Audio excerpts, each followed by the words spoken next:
Command Center is where we tell you the ongoing successes on the war against terror. It will give you a panorama.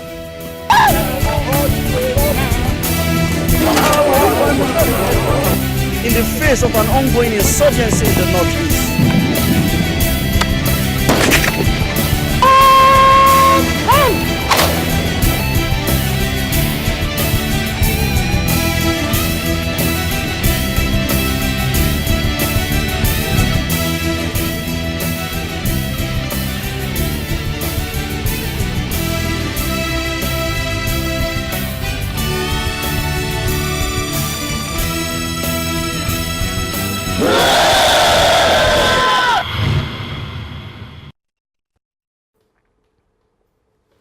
Good day. You are welcome to the program Command Center, live from the Silverbird Television Abuja studios. We'll bring you up-to-date information on the war against terror. My name is Amadin Uya and I am your host on this program. The trial of thousands of arrested Boko Haram detainees began 2 days ago in Maiduguri, Borno State. The suspects who had been in the custody of the military were finally arraigned by the federal government. Their detention has been a source of controversy and generated mixed reactions in the past, as many of those directly affected by the actions of members of the Boko Haram terrorist group have asked questions, especially concerning their continued incarceration, which they claim was an attempt to deny the affected families justice. Today on the show, we have Barrister Sam KARGBO, a lawyer who will speak to us on matters surrounding the arraignment. You can join the conversation by liking our Facebook page, STV Command Center, and follow us on Twitter via our Twitter handle @CommandCenter16. Stay tuned.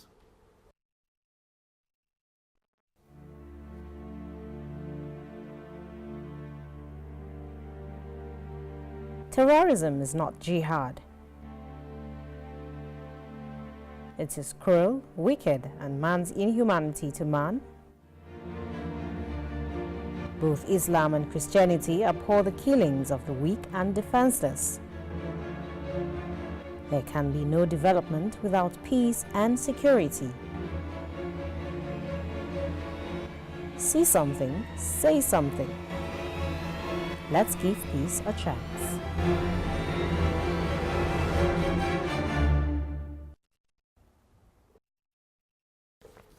Welcome back. For those who are just joining us, we have Barrister Sam KARGBO on the show. Welcome, sir. Thank you very much. Thank you for having me.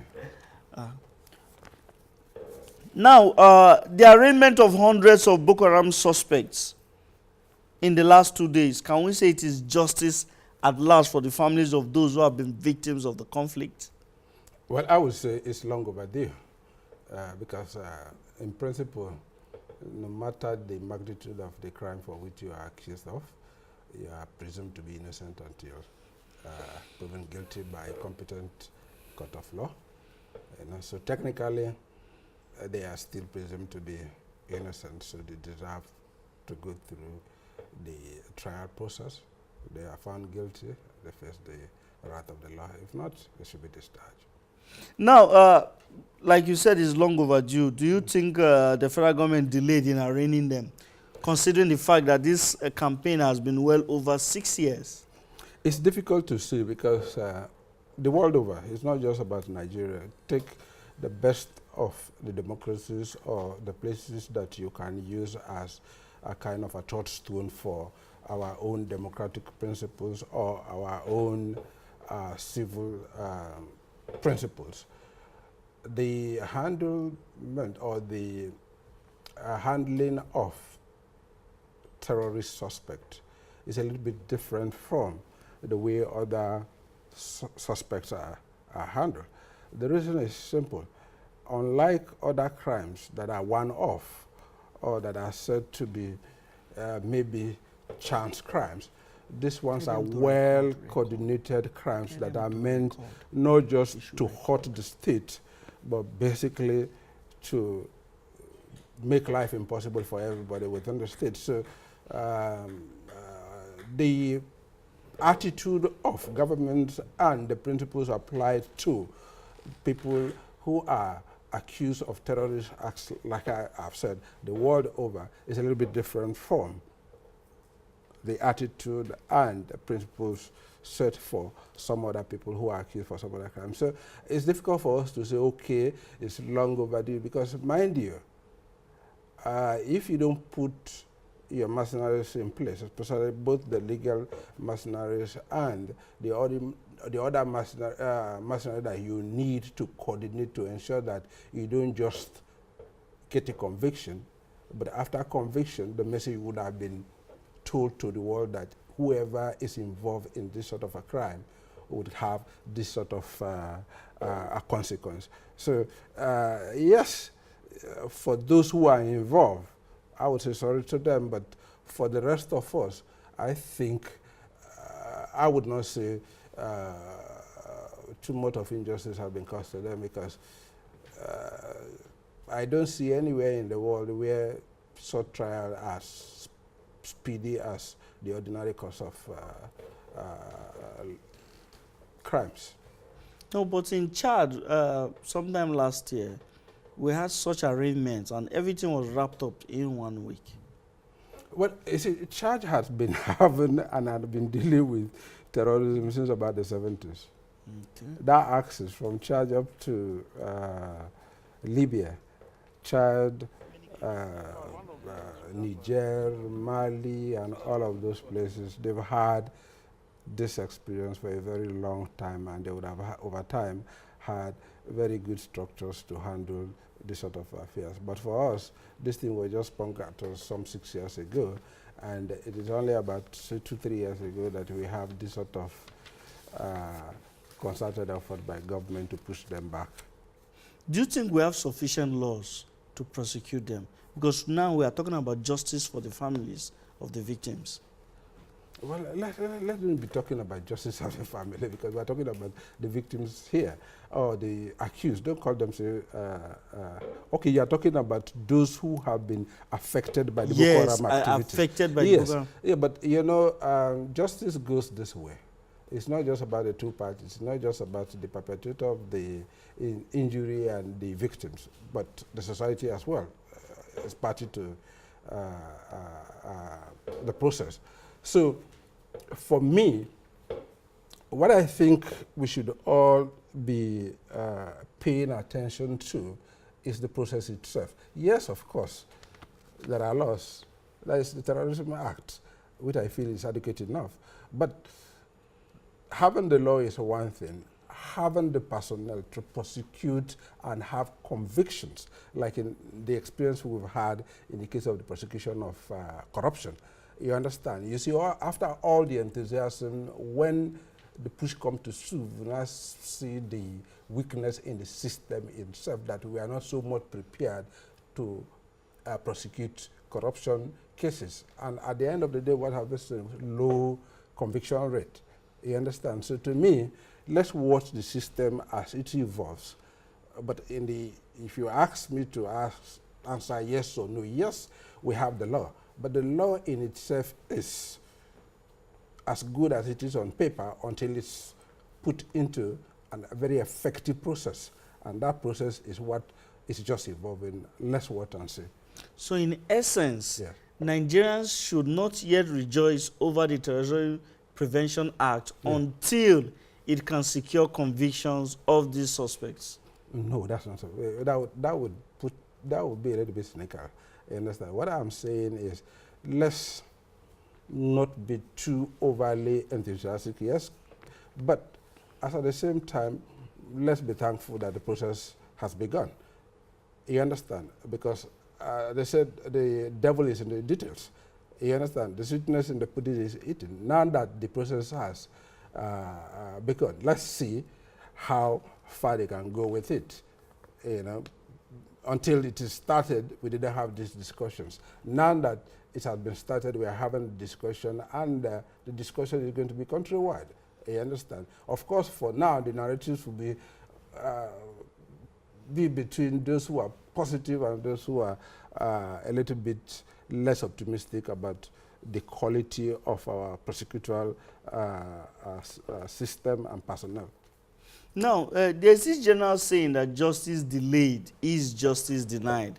Like you said, when we did a comparison of Chad, you said they've been having these challenges since the 70s. So yeah. their laws are effectively prepared to challenge this kind of issues headlong. Yeah. But for us, who the Terrorism Prevention Act is just how many years old, it has not really faced the litmus test concerning the number of detainees we have, and they have just been arraigned. Now, do you think this trial will last very long? Because the longer it lasts, the more it affects the psychology of the families of the victims. Well, is it justice delayed, justice denied is contextual. I have to put it within a context. What could be a delay for some other crimes may not be a delay. Like I have said, in the case of terrorism, for what it is, and for the good of the country, I don't think I would say in this circumstance that is too much of a delay. Why I said those other countries are a little bit more prepared than we are, I'm just coming from America. One of the representative of Niger, who is a judge of their own court that is specifically established to try terrorism cases. So they have a court specifically dedicated for that. And that court had been on for a very long time. Until I met him, I did not even really know that Niger has been having terrorism for that long. But when he gave us his own account of the experience of Niger, I said, oh, thankful that we are just having it as at the time we have it. Now, there was an amnesty for some of those who would surrender willfully. What do you think will happen to those that surrendered now? Well, yes, the state would have forgiven them, but how do they get back to the society? Mind you, it's for them to get back integrated to the society. So to me, the question should be, what is the government doing to get them back well integrated into the society in terms of educating those who they are going to meet? Mind you, it is not so much, the government is not a person. You understand? The communities that they are going to go back to are the communities that actually directly suffered from their own activities. So how are they mentally prepared to accept them back? It's a difficult question. Mind you, they are going to go back to places where families have been decimated, where brothers have been lost, children have been lost, relationships have been dismembered, people are displayed, and all sorts of atrocities committed by them within those societies. If we just give them amnesty and you throw them back to those societies, do you think those people would be mentally prepared to accept them and say, okay, let's bygone be bygone? I don't think so. So giving them the amnesty is one thing, integrating them in the society is another thing altogether. Okay, but I want to ask, you are the expert on these legal issues.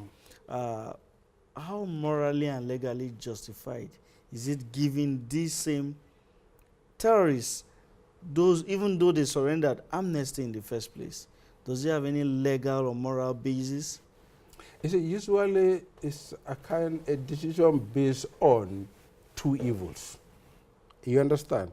Do we go retributively, pursue them to the end, or we take the lesser evil of giving some of them that are ready to, or that are putting themselves out and ready to be given the amnesty? Do we give them the amnesty to encourage the others to put down their arms or to continue fighting? So sometimes some of these decisions are not, there are fine lines. You understand? Fine lines, like you said, some moral issues are involved, but the hard nut is, and the hard decision is, should you use this sort of a tactic or these measures to encourage those who are ready to go on with the act to put down their arms? The world over, amnesty has been identified as a tool for settlement of conflicts of this nature. Because, mind you, if the person is aware or knows that if he is caught or he puts down his arms, he's going to be killed. He would rather just die in the process. You understand? But if the encouragement is there, that if you put on, a line is going to be drawn. At this point, if you did this, this is what is going to be done. To me, it's fair and square.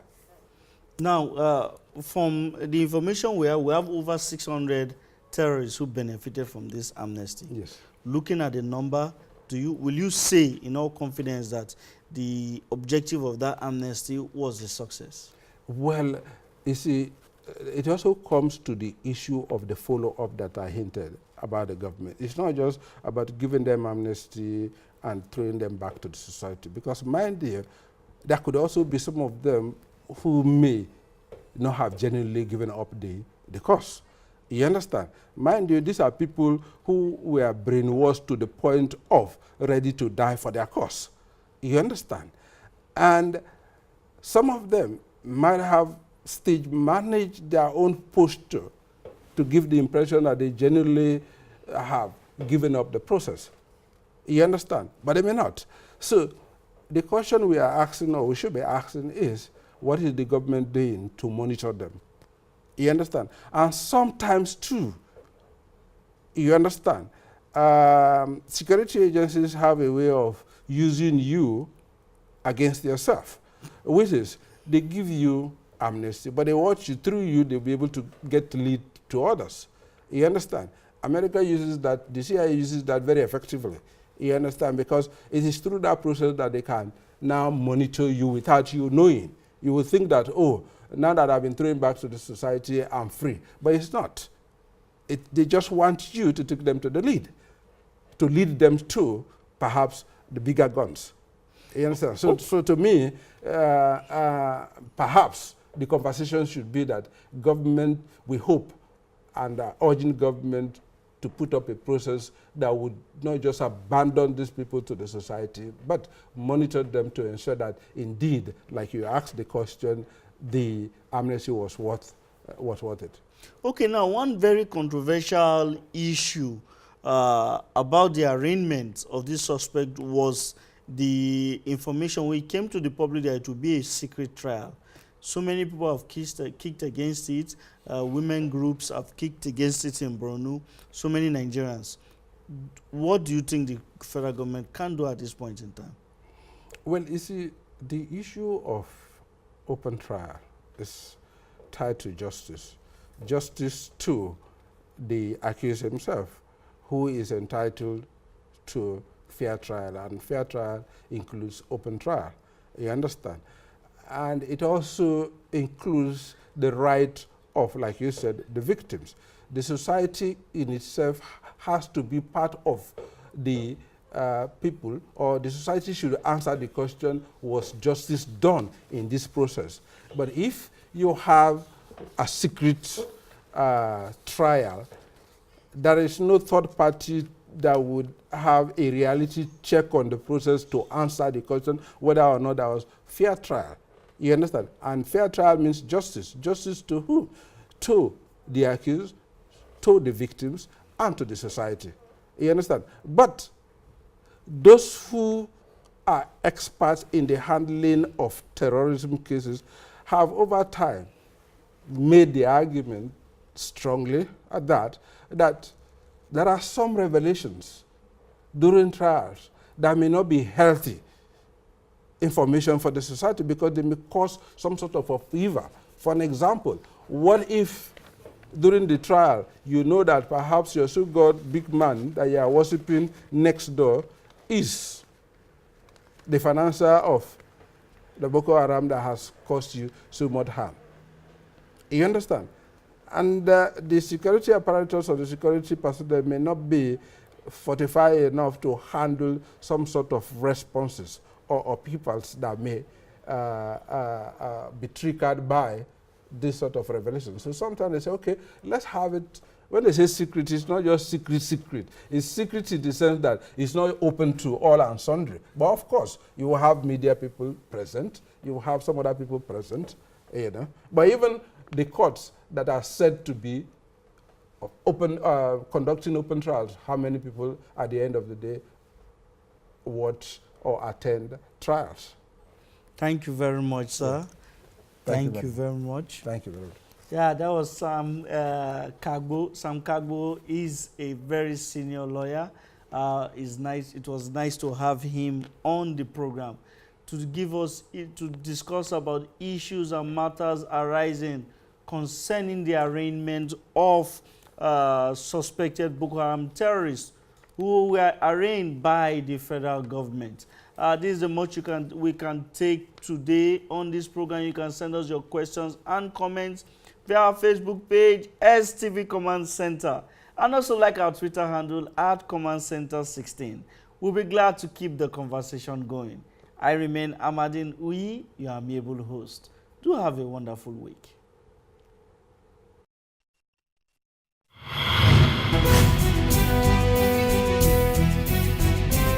Command Center is where we tell you the ongoing successes on the war against terror. It will give you a panorama.